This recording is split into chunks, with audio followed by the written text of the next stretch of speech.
congratulations kay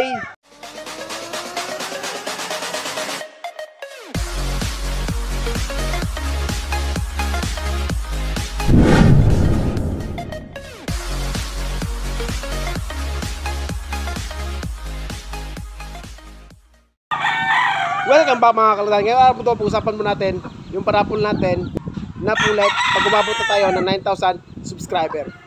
Yun nga yung sinabi ko sa nakarang video natin kung paano makasali sa parapol natin. Yung mechanics po is kailangan po nating mag-comment ng alakdan para malaman natin kung active pa ba kayo sa YouTube channel nyo. Kasi may ibang mga nag-subscribe na hindi na po active, hindi kasi sila makasali sa mga parapol natin, kaya kailangan malaman natin na active pa sila, kaya magko-comment lang or mag-like para alam natin na active pa sila sa kanilang channel. At yun po yung paraan natin para makasali po sa parapol nating pulet. Kaya next time pag may parapol tayo, kailangan nyo pong mag-comment at saka mag-like sa mga video natin na gagawin pag may parapol para alam natin na active pa kayo sa inyong YouTube channel. Saka pakita ko sa inyo kung paano ko ginawa yung parapol natin. Ginawa ko lang sa electrical raffle para mas madali, kasi pag nisa-isa natin yung mga pangalan, medyo matagalan tayo. Kaya yung nakasali po is yung nag-comment at saka nag-like sa video natin nung nakaraan na pinakita ko. Kaya panoorin nyo, baka isa ka sa nanalo ng parapol nating pulet.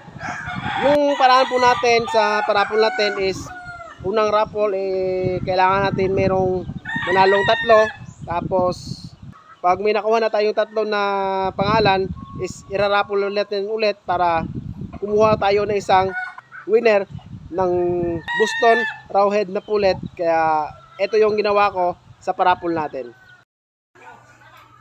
Ito yung parapol natin na pangalawa. Yung una kasi na-delete ko kaya di ko nasama dito.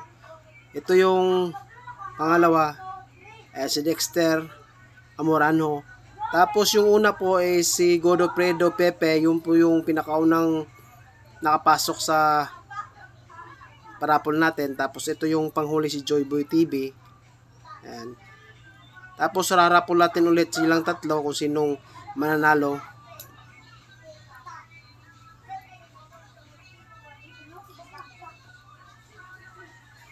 Ayun, congrats po kay Joyboy TV. At yun po yung ginawa nating electronic parapol. May nanalo na po si Joyboy TV. Kung malapit ka lang, mag-message ka sa video na to kung anong lugar mo para malaman ko kung paano ko papadala yung pulit na napanalunan nyo. O kaya pag malayo kayo is i-gcash ko lang, kasi medyo pahirapan po tayo pag nagpapadala po tayo ng manok sa malayo. Kaya gagawin lang po nating pera yung mapapanulunan. Kaya mag-message ka sa video na to para alam ko kung saanong lugar ka. Pag malayo is i-gcash ko na lang yung panalo mo. Tsaka kung bago pa sa ating channel, huwag limutan mag-subscribe. Tsaka click yung bell button para update ka sa mga bagong video ilalabas. Ikaw na di pa nakapag-subscribe, mag-subscribe na para malaman mo pamaran natin sa pagmamanok. Hanggang sa susunod. Bye-bye!